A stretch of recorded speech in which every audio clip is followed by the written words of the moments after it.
DNA Sports Talk, we're live at the Celebration Bowl. We got a big matchup to come tomorrow. FAMU versus Howard, Ike versus Swag. With me right now, Defensive Player of the Year, Mr. Major. How you feeling? Man, I'm good. How are you? I'm doing good. Yes, sir. Doing good. What has it meant for FAMU and as well as for yourself to be here on this big stage? It's a blessing.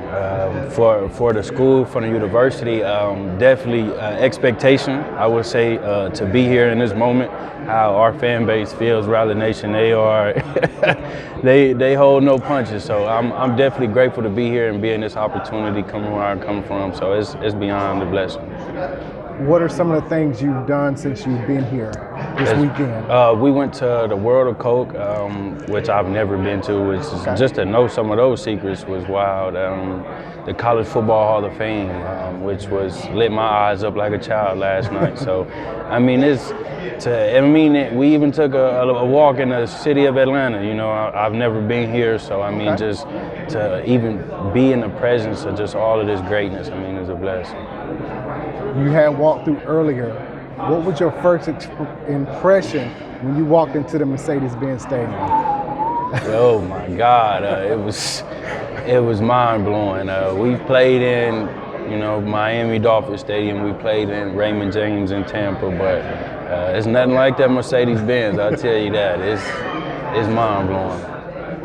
Where are you originally from? I originate out of Oklahoma City, born and raised. Okay, Oklahoma City. So how did you get to FAMU? So I went Division II out of high school, and then I ended up going to junior college, to Independence Community College. So just in JUCO, I was looking for the best opportunity, the best home where somebody would play and just love me for me. So that ended up being FAMU. I talked to Marquise Bell a lot. He actually played in the same junior college conference that I did. He played at Coffeyville Community College. I played at Independence. They're right down the street. So that kind of led to me making my decision when I came down here, just seeing his success and everything that he was able to do, just gave me some kind of hope. So it is for athletes out there who are trying to decide what's the best fit for them, or even, high school going into college. Yeah. It's all about the fit then. Yeah. Ultimately, regardless, football is football. No matter where you go, everybody runs a cover 3, a cover 4, or some type of vertical concept. It just looks different. So, that would be my message to anyone playing this sport or any other sport, trying to be recruited, is go where you want it, go where you love, and where they will try to utilize you. Regardless if the uniform isn't as pretty or whatever perks may come with that, as far as that NIL or the whole nine. It's great football being played in the SWAC and the MEAC and just HBCUs in general. So that's what it came down to, going where I would be loved and have an opportunity to play. What does it mean being in an HBCU? A lot. I kind of went to a baby HBCU as a high school. So Millwall High School in Oklahoma City, we play a classic game against Frederick Douglass High School down the street every year. It's called the Soul Bowl, actually. The Soul Bowl. Yeah, which is the name of Jackson and Alcorn State's rivalry, the Soul Bowl. Right. So that was kind of crazy when I came down here and heard all of that. But I've kind of been around it before. But just for it to be this magnified on this level, man, it's crazy. Like, to see all the people who really come out and watch an event that we put on for us, it's truly a blessing. Being from Oklahoma City, going a Division II JUCO route, how has it prepared you for this moment? It's been a marathon. I will say I've faced an enormous amount of adversity. So I would say I'm pretty well rounded, a jack of all trades, and ready to face any obstacle. Just dealing with what I had to deal with going from Division II JUCO to here now. A lot of days, a lot of practice, with no reward. A lot going into it with no reward necessarily. So to be reaping the benefit now, and with a chance to have the biggest benefit of them all with the Celebration Bowl trophy, is a blessing. How tough was it to beat Prairie View for the second time? Well, they do say it's hard to beat a team twice. It's hard. It's hard to beat a team twice. But we knew coming into the game, kind of their identity as a team. But we knew they would have a couple wrinkles for us. So I mean, definitely coming in, and the rain did not help at all. The rain did not help at all. So we knew what type of game it would be, but we just had to stay in there and fight and play rally football. If I'm correct, 100-some tackles this year. Yes, sir. You just got a nose for the football, huh? Is that what it is? You could say that, yes, sir. I have a pretty good nose for the football, but just our scheme, Coach Smitty has done a great job in putting me in great positions to make plays, and our team, our defense as a team, like as a whole, we play assignment football. So, I mean, it may be a play where my D-line take up two people, and I'll shoot free through a gap to make a play. So, I mean, it just depends. Can we talk about that pick six? Well, let's talk about it.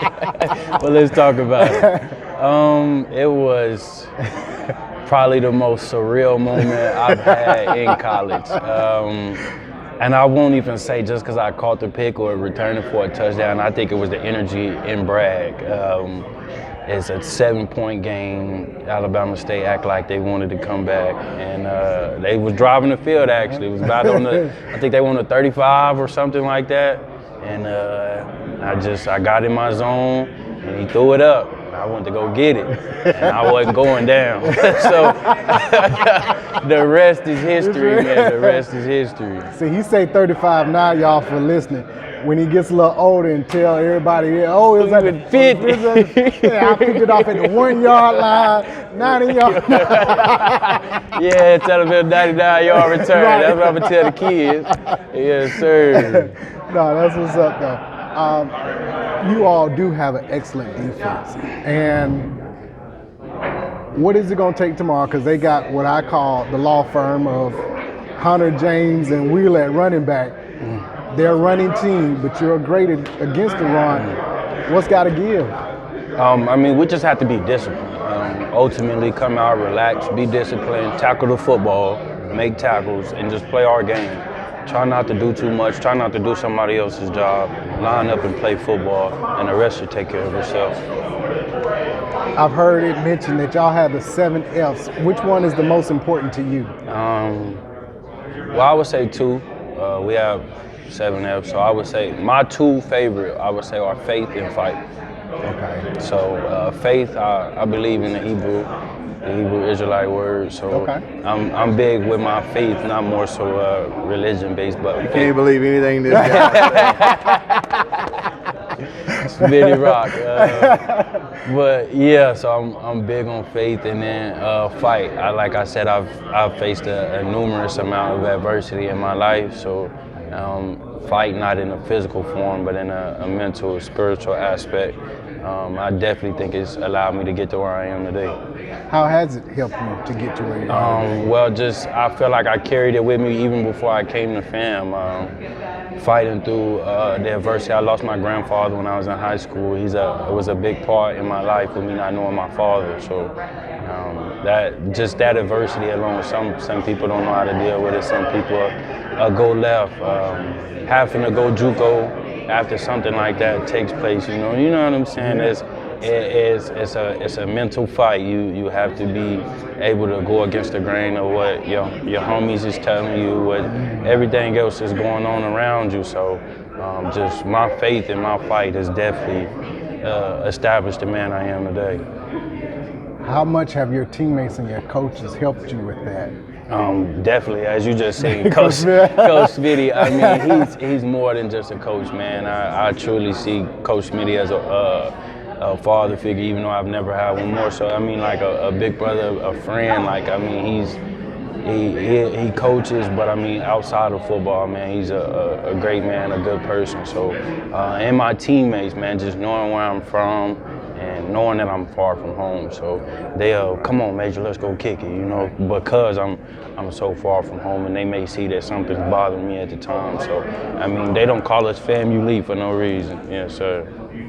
That's what's up. Now, we talked to Coach Smith a little earlier, and he only has X, which is formerly Twitter. I said, if y'all win tomorrow, he's got to do some type of TikTok challenge or something. Are you one of the people that have the TikTok and everything on the TikTok? I don't not big on TikTok, but I would definitely want to see that. So we're going to get this trophy. Because he said his F is fun, so I was asking, how does he relate to the players? Does he have a TikTok? And that's definitely what Coach Smitty is. I mean, his biggest emphasis, and that's why I say it so much, is to relax and play, because that's what it is. He's big on going on, having fun, and just letting it hang out. If we get too stressed or an argument may pursue, he will shut it down and crack a joke to get us to relax. He's done it mid-game. I'm telling you, like, hey, y'all shut up and crack. And he's made us laugh in the midst of a game if we went out there and got a 3-and-out or a turnover or something, because we were able to relax and just have fun with the game.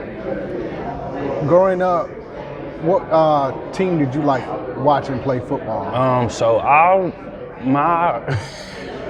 I used to watch the Sooners. I'm from Oklahoma. Right. I'm from Oklahoma. My favorite, player ever is Adrian Peterson. Okay. So I'm a big Adrian Peterson fan. I wore 28. I was a ride or die Vikings fans. So yeah, the Sooners and the Vikings all do to Adrian Peterson. I still watch the Vikings to this day. You're still a Vikings fan? Yes, sir. Okay. At your position, who do you like to watch and pick up different ways of playing football? With Marquise Bill, doing this thing in the league, I mean, it's kind of hard to steer away from it. And the fact that he's been able to come to some of our games and actually give me tips at certain points in the game. Yeah, just telling me about alignment and little things and just understanding personnel. So, I mean, he's definitely somebody I try to model my game after. But being for real, Fred Warner, I mean, he's a beast in the NFL. Somebody I'll try to model my game after. I see as a true backer. But yeah, definitely those two guys. For those who don't know, how big are the little things? As you mentioned, someone just telling you about a little small alignment. How big is, the difference in having someone give you just one or two things to work on? Well, I mean, they don't call it a game of inches for no reason. You could be 2 inches too close, a yard too close, and that's the difference between you getting blocked or not, or it's the difference between you getting to that underneath route that they're trying to throw, because of your alignment. So, I mean, if you definitely sit there and think about it, or once you put it to the test, you'll see yourself start to make more plays in other ways if you were to accept what they tell you. You got to show everybody what you got under the table. What we got? Major secret stuff. Yes, sir. Okay. Will we find out what the secret stuff is after the win? Yes. Okay. I can guarantee that you'll find out what the secret stuff is after the win. All right, sounds good, man. Yes, sir.